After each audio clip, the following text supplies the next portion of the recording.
शुक्रवार को देश के तमाम शहरों में हिंसा का जैसा नंगा नाच देखने को मिला, वह कानून के शासन को दी जाने वाली खुली चुनौती के अलावा और कुछ नहीं। जिन तत्वों ने अपनी भावनाएं आहत होने की आड़ में सड़कों पर उतरकर पथराव, आगजनी और तोड़फोड़ के जरिए देश में दहशत पैदा की, उनका दुस्साहस कितना बढ़ा हुआ है, इसका पता कुछ शहरों और खासकर बंगाल के कई स्थानों पर दूसरे दिन भी हिंसक घटनाओं को अंजाम दिए जाने से पता चलता है।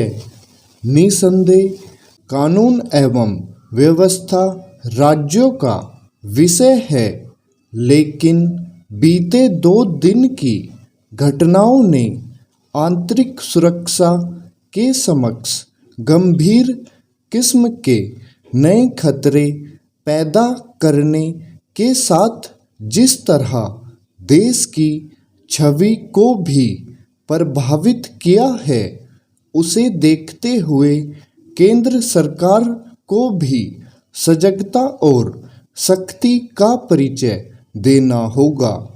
इसमें संदेह नहीं कि बीते 2 दिनों की घटनाएं और उसके पहले कानपुर में जो कुछ हुआ, उससे यही पता चलता है कि हिंसा के इस खौफनाक दौर के पीछे कोई सुनियोजित षड्यंत्र है। लेकिन बात तब बनेगी जब इसके लिए जिम्मेदार तत्वों को एक तय अवधि में कठोर दंड का भागीदार बनाया जाएगा। इसके लिए आवश्यक हो तो केंद्र को उन राज्यों को कठोर संदेश देना चाहिए जो उपद्रवियों के खिलाफ कठोर कार्रवाई करने के बजाय राजनीतिक रोटियां सेकने में लगे हुए हैं। इस सस्ती राजनीति से कुल मिलाकर अराजक तत्वों का मनोबल ही बढ़ रहा है।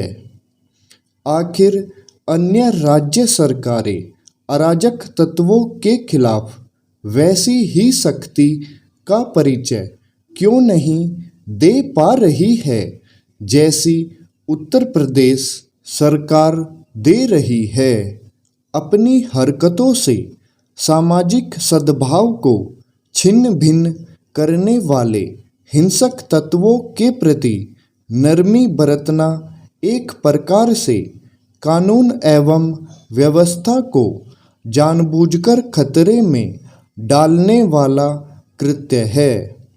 शुक्रवार को देश के विभिन्न हिस्सों में जो कुछ हुआ, वह कहीं न कहीं उस अराजकता की अनदेखी का भी नतीजा है जो पहले नागरिकता संशोधन कानून और फिर कृषि कानूनों के विरोध के नाम पर की गई।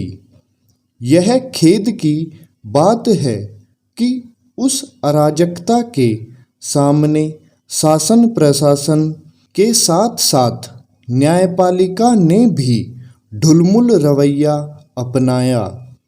इसी कारण जहां लाखों लोगों की नाक में दम करने वाला शाहीन बाग का कुख्यात धरना करीब 3 महीने तक जारी रहा, वहीं किसान हित के बहाने लगभग 1 साल तक सड़कों पर कब्जा करके रखा गया।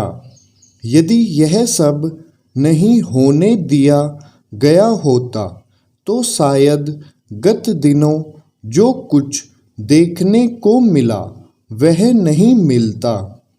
किसी मामले में पुलिस प्रशासन या फिर सरकार की कार्रवाई से असहमत होना अलग बात है और असहमति दर्ज करने के बहाने उत्पात मचाना, आतंक पैदा करना अलग बात। स्टॉप।